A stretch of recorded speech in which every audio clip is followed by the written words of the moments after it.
Okay, you can see I've yanked it out a little bit and it just slides right out.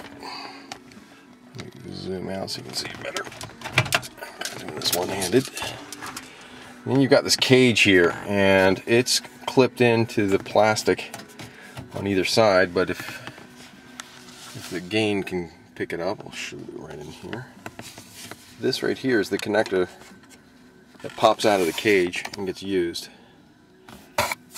on the Pioneer head unit. So let me turn the camera off and pull the cage out. Actually, what I do is I take two very small tweaker screwdrivers and just kind of stick it in here to pry it out from the plastic. Be careful that you don't scratch your trim. You can see there's a little rough edges. I've pulled this thing out so many times.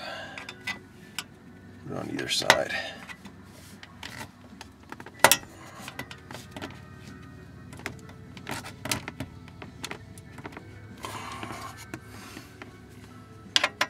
Just keep working it. And that side pops out. We'll do the same for the other side.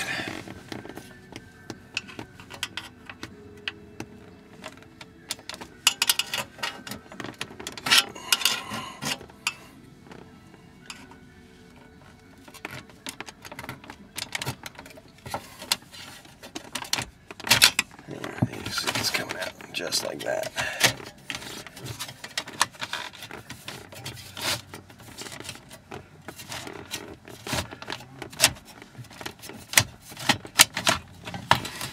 And there we have it.